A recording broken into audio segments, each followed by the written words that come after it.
CYC is a free channel, presents the Word of God for everyone. Your support will help us to continue the mission. Visit our website, cycnow.com. Even $1 will make a difference.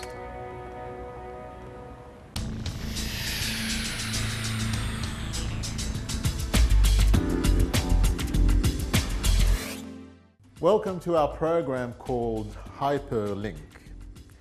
Are you involved in a relationship right now? Is it suitable for you? Are you at the right mature age? Do your parents know that you are in this relationship, and do they approve of it? Well, if your parents are close by, call them over to watch this episode so we can answer these questions and more. Then you can discuss them with them later on after we finish.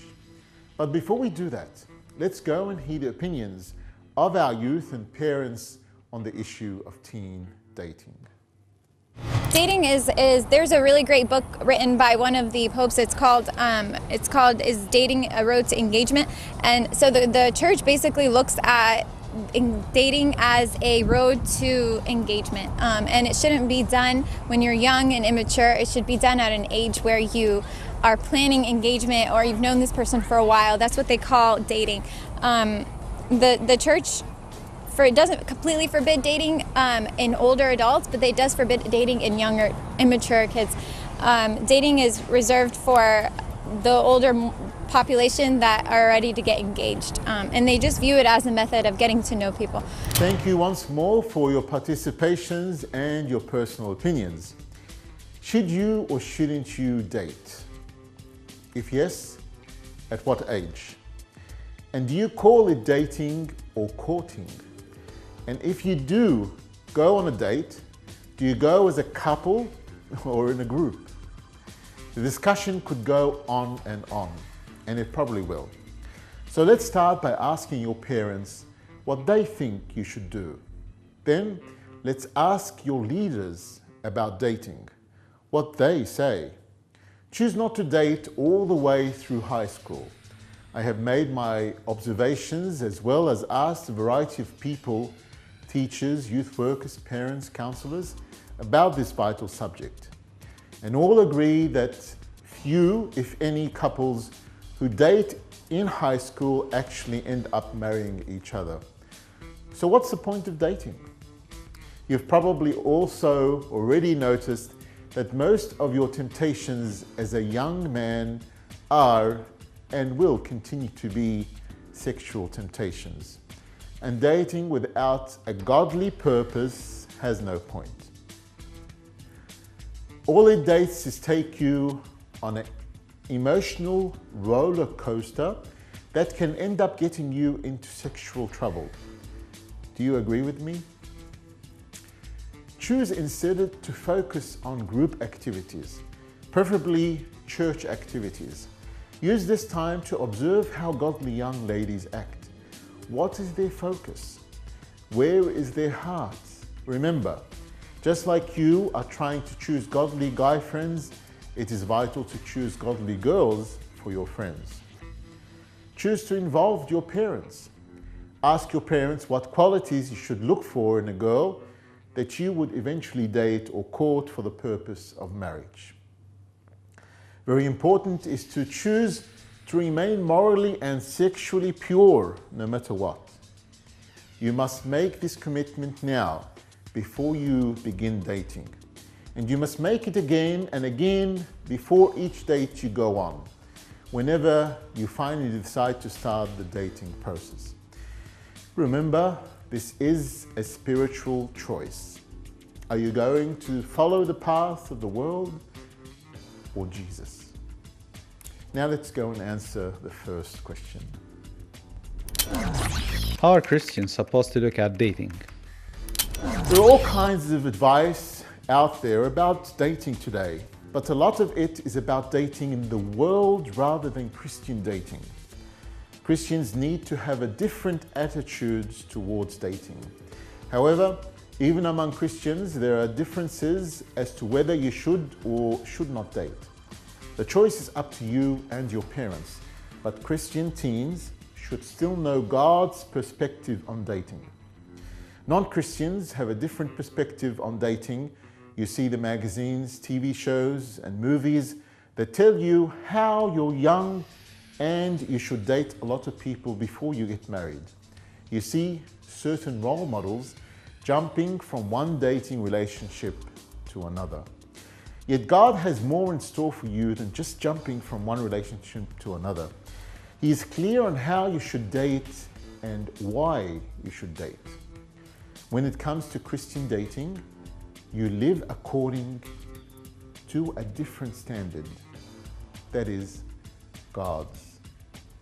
Yet it's not just about following the rules. There are some solid reasons why God asks us to live a certain way, and dating is no different. Let's move on to our next question. What does the Bible say about dating?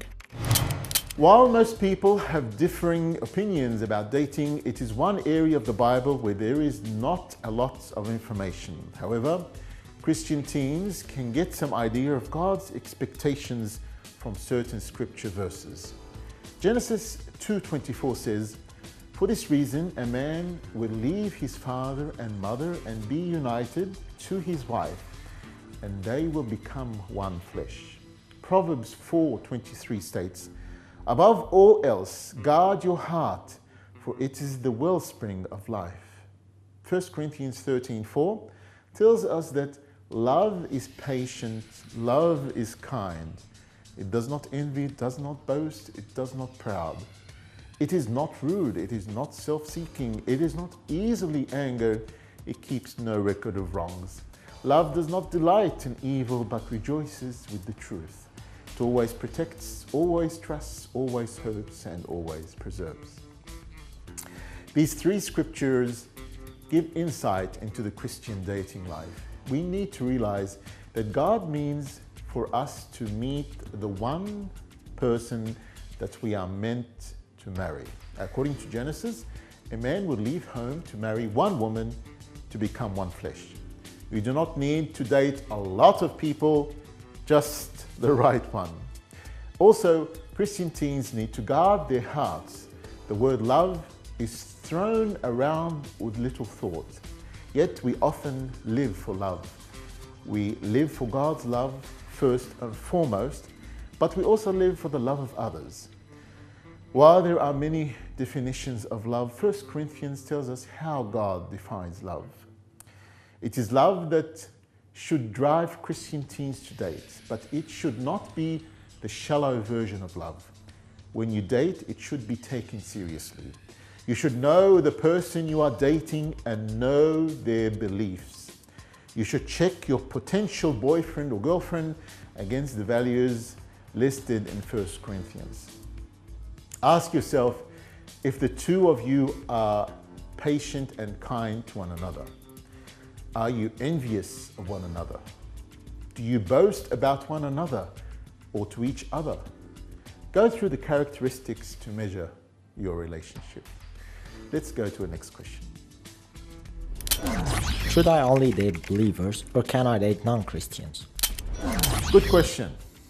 God is pretty picky on this one, and the Bible makes this issue very clear. Should I only date believers? In the book of Deuteronomy, chapter 7, verse 3, clearly says, "Do not intermarry with them. Do not give your daughters to their sons or take their daughters for your sons." 1 Corinthians 6:14 also tells us, "Do not be yoked together with unbelievers. For what do righteousness and wickedness have in common? Or what fellowship can light have with darkness?" The Bible seriously warns us about dating non-Christians. While you may not be looking at marrying anyone at the moment, it should always be in the back of your mind. Why get involved emotionally with someone that you should not marry? This does not mean you can't be friends with that person, but you should not date them. This also means that you should avoid missionary dating, which is dating a non-believer in the hopes that you can convert him or her. Your intentions may be noble, but the relationships rarely work out. Some Christians have even gotten married to non-believers, hoping that they can convert their spouse, but often the relationships end up in disaster. On the other hand, some Christian youths believe that interracial dating is inappropriate due to scriptures that tell Christians to avoid being yoked to non-Christians. However, there is actually nothing in the Bible that prohibits dating people of other races.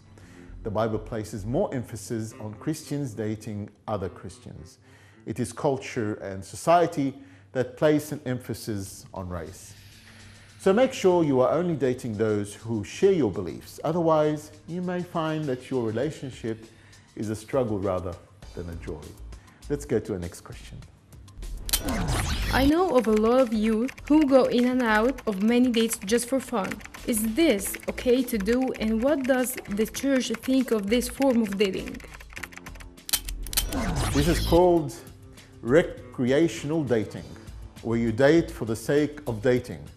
God calls us to love one another, but the scripture is clear that He asks us to be careful. While love is a beautiful thing, the breaking off of relationships is hard. There is a reason why they call it a broken heart. God understands the power in love and the damage a broken heart can do. This is why it is important for Christian teens to really pray, know their hearts, and listen to God when they decide to date. As we said before, the purpose of dating is to find a suitable person for you to marry, and not just to play with the other person's emotions and then exit the relationship and to go and find another person to use again. Let's move on to the next question. My son always imitates his friends and now he wants to start dating. What should I do? Christian youth are like any other adolescents. When they start to grow up, they also start to form attractions to members of the opposite sex. While most parents should love their children to stay young forever, eventually the issue of dating will come up. Even though your child is a Christian, it does not necessarily mean he or she can make dating decisions without guidance. Here is some advice as your child enters into this new experience. 1. Know God's will. According to the Bible, it is God's will that people fall in love and get married. 1 Corinthians. Parents and youth will tend to disagree about when to get married.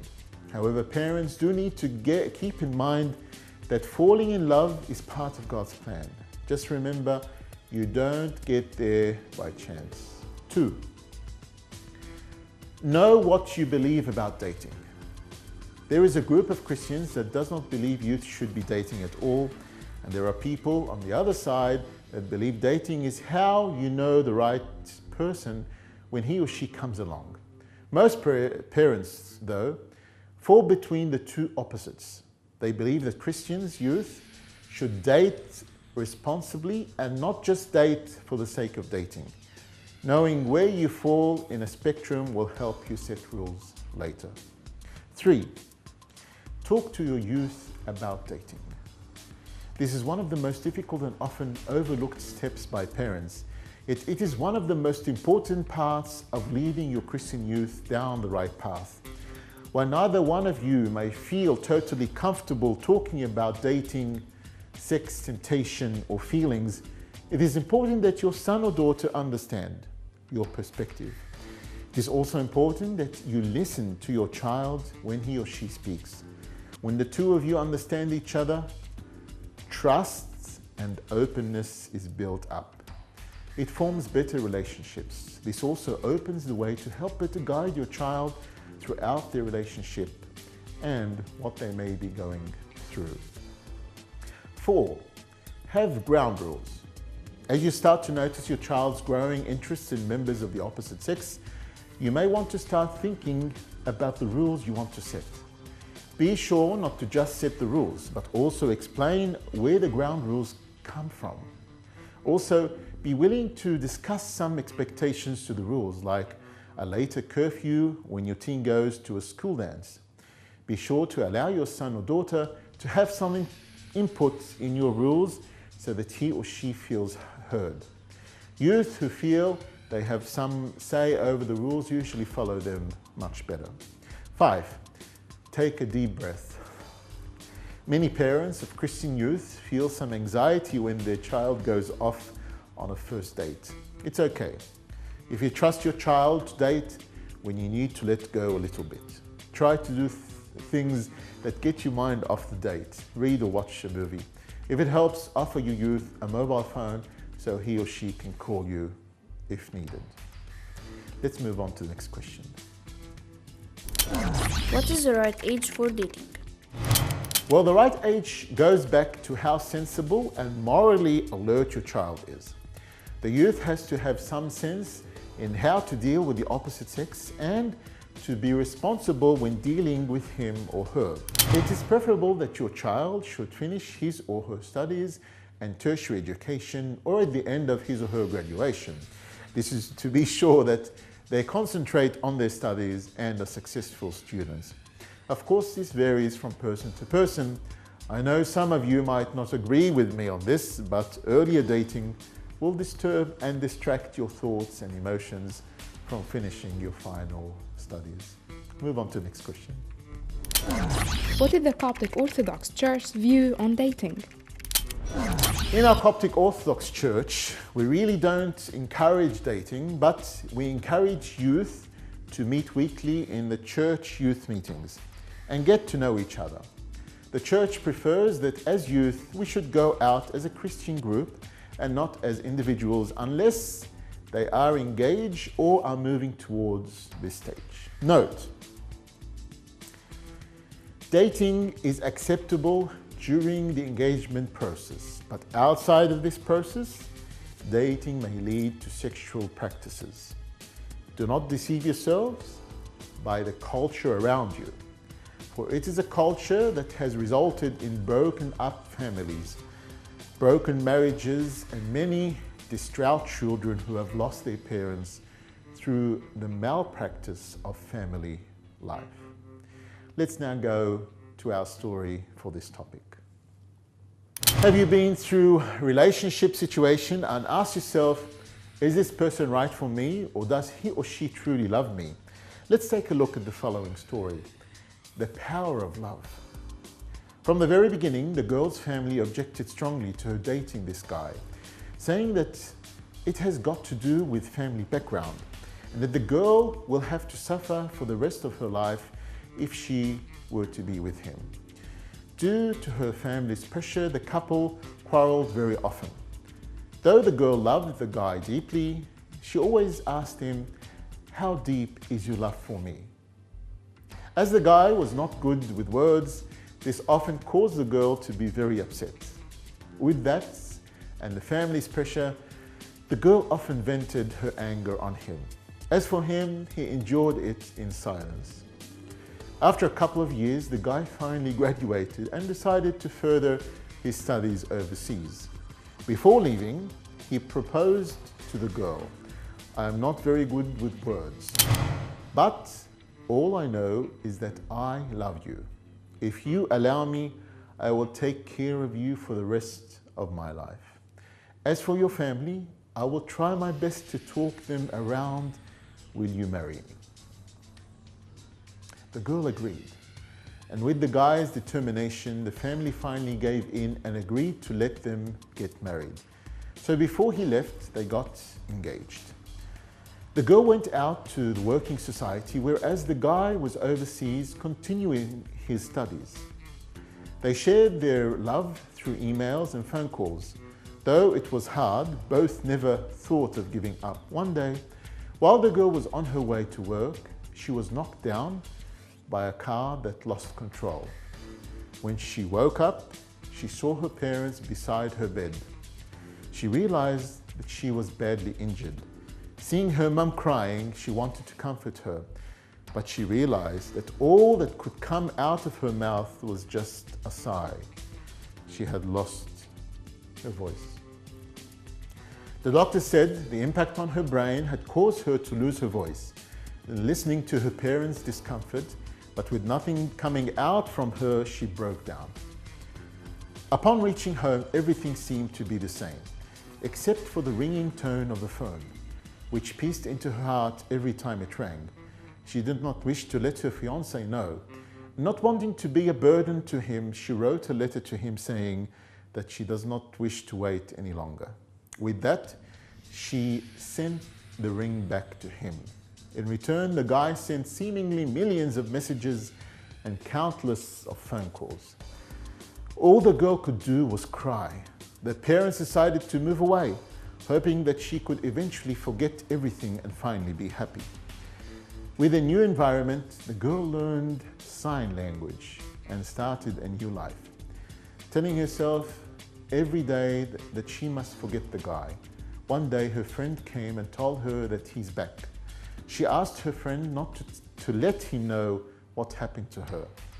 Since then, there wasn't any more news of him. A year had passed and her friend came with an envelope containing an invitation card for the guy's wedding. The girl was shattered. When she opened the letter, she saw her name in it instead.